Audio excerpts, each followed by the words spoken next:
Today, I will argue that we need stricter guidelines for the use of DNA evidence in trials because trace DNA is not accurate as we think and can lead to false convictions. So, what is DNA and why is it important in criminal investigations? Deoxyribonucleic acid, also known as DNA, is essential information storage for all living organisms. In 1986, DNA fingerprints were first used in forensic science. It started when Swiss researcher Friedrich Miescher initially tried to study the composition of white blood cells. DNA evidence is increasingly being used in criminal prosecutions and has also proven to be an effective tool in proving the innocence of wrongfully accused individuals. The sensitivity of DNA technology is increasing, yet this is taken in two ways. It can contain contamination of DNA and DNA obtained by secondary transfer. In today's world, DNA alone is no longer considered to be sufficient proof. It is often used in a more significant case and can be an essential tool for authorities and prosecutors. In the late 80s, Alec Jeffrey was a genetic professor at the University of Leicester. During his time there, he discovered some patterns that were of a person's DNA that were able to distinguish each individual from another. During this time, DNA was thought to be highly reliable, and criminal defense lawyers never questioned the evidence presented in court. After learning that scientists were not following basic procedures, some researchers became concerned, resulting in flawed information and wrongful convictions. Research has shown there's even less than 1% of all criminal cases. DNA profiling has helped acquit or convict suspects in many of the most violent crimes, including rape and murder.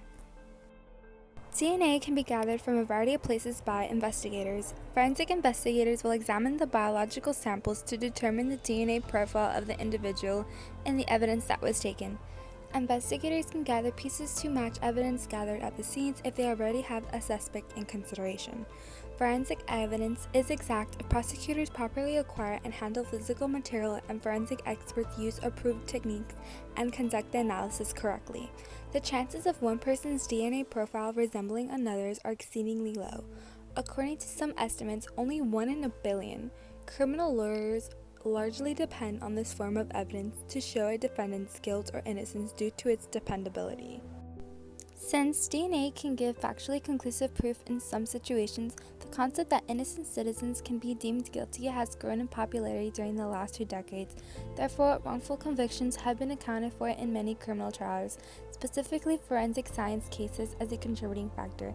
It has been said that misapplication of forensic science is the second most common contributing factor to wrongful convictions, found in nearly half, 45%, of DNA exoneration cases. The value of connections between evidence from a crime scene and an individual, whether a suspect or person of interest, is exaggerated or misinterpreted in forensic testimony. Furthermore, a man with Parkinson's disease was convicted of a burglary. This man could not walk more than 2 feet without assistance, but was condemned because of a partial DNA profile match.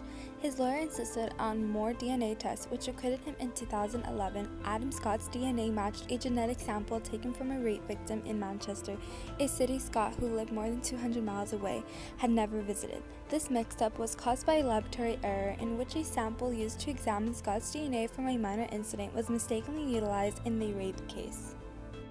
Apart from this, viable DNA evidence is more likely than ever to be identified. Contamination DNA and DNA obtained through secondary transfer, on the other hand, are now more likely to be recognized, complicating investigations. False leads and injustices can occur if legal and judicial officials aren't thoroughly taught to analyze forensic and DNA evidence. Another factor to consider is that everyone sheds DNA at different speeds. DNA can be found in biological fluids including blood or saliva, but daily we also lose minuscule skin and hair fragments. Furthermore, this is Amanda Knox, and she was convicted of murder. Here's her story. What I didn't understand for a very long time was that the courtroom and the media were feeding each other. British tabloids painted a picture of a wild party girl with a dark side. Throat of her friend while involved in an extreme sex game. That was the only story that they could put in front of people that was compelling enough to carry through a conviction. The Italian Supreme Court acquitted Knox in 2015, partly due to evidence contamination and misunderstanding of how DNA transfers. Similarly, a Forbes article states DNA laboratories were last updated in 2011, and to this day, no changes have been made. There are currently no widespread standards that are specifically aimed at preventing cross-contamination with touch-transferred DNA in the laboratories. Overall, to prevent wrongfully convicted individuals, there need to be stricter guidelines for the use of DNA evidence in trials. DNA transfers through anything. It is transferable. Whether touching a doorknob or even shaking hands with someone, judicial officials were not adequately taught how to handle DNA. Jurors rely on evidence, even if it's wrong.